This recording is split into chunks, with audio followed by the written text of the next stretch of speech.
Breathingspace, the quietest corner of the internet.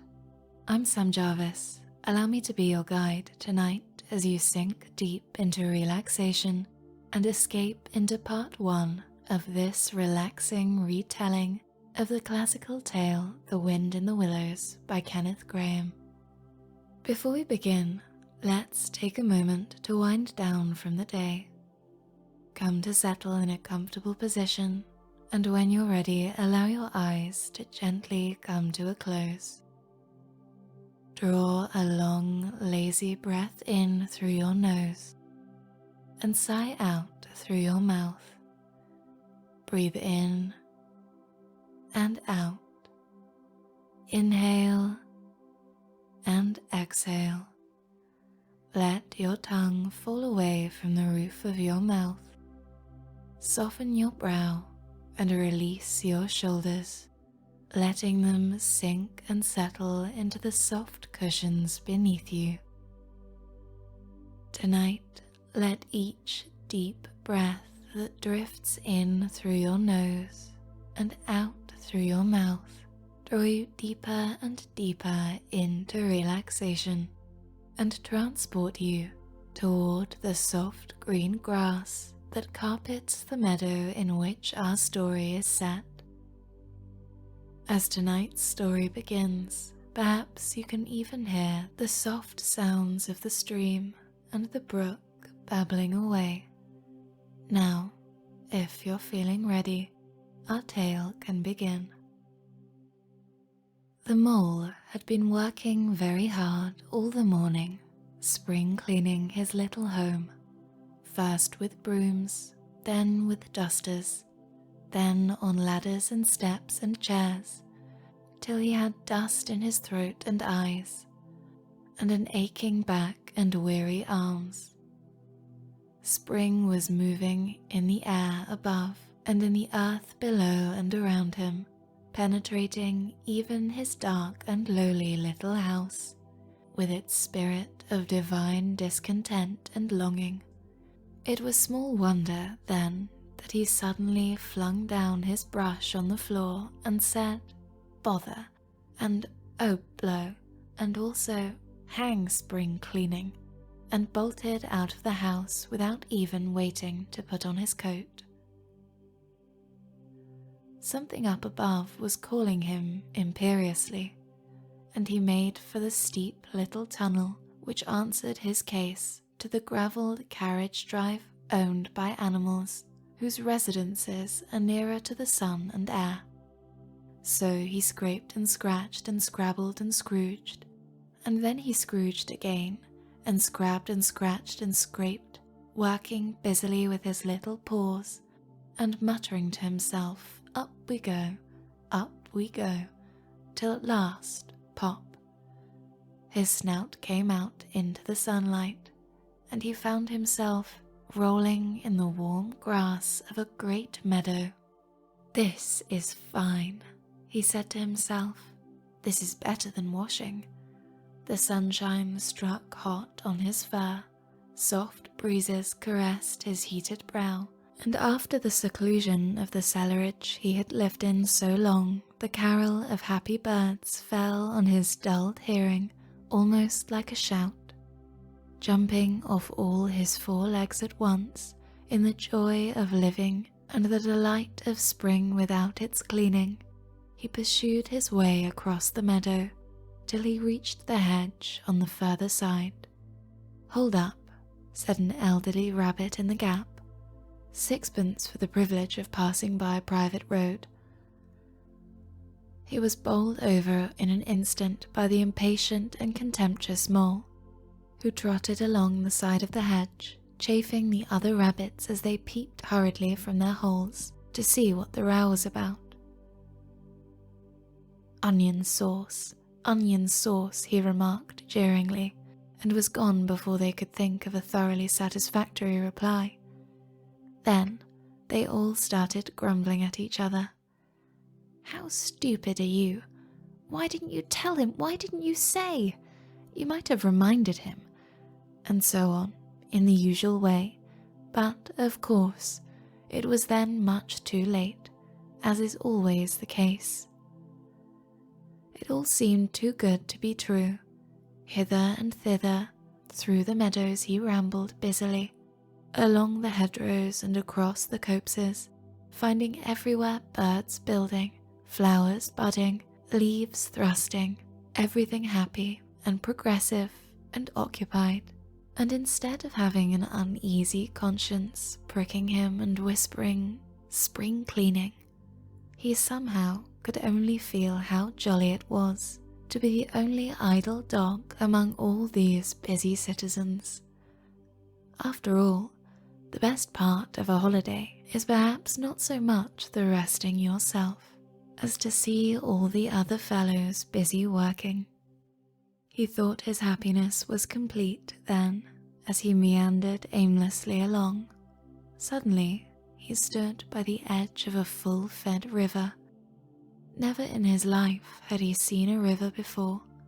This sleek, sinuous, full-bodied animal, chasing and chunkling, gripping things with a gurgle and leaving them with a laugh, to fling itself on fresh playmates that shook themselves free and were caught and held again. All was a shake and a shiver, glints and gleams and sparkles, rustle and swirl, chatter and bubble. The mole was bewitched, entranced, fascinated. By the side of the river he trotted, as one trots when very small, by the side of a man who holds one spellbound by exciting stories, and when tired at last he sat on the bank while the river still chattered to him, a babbling procession of the best stories in the world, sent from the heart of the earth to be told at last to the insatiable sea. As he sat on the grass and looked across the river, a dark hole in the bank opposite, just above the water's edge, caught his eye, and dreamily he fell into considering what a nice, snug dwelling place it would make for an animal with few wants and fond of a bijou riverside residence, above flood level and remote from noise and dust. As he gazed, something bright and small seemed to twinkle down in the heart of it, vanished, then twinkled once more like a tiny star. But it could hardly be a star in such an unlikely situation, and it was too glittering and too small for a glowworm. Then, as he looked, it winked at him, and so declared itself to be an eye, and a small face began to gradually grow around it, like a frame round a picture. A little face with whiskers, a grave round face with the same twinkle in its eye that had first attracted his notice. Small, neat brown ears with thick, silky brown hair. It was the water rat. "Hello, mole," said the water rat. "Hello, rat," said the mole. "Would you like to come over?" inquired the rat. "Oh, it's all very well to talk," said the mole rather pettishly. He being new to a river and riverside life and its ways, the rat said nothing but stooped and unfastened a rope and hauled on it, then lightly stepped into a little boat which the mole had not observed.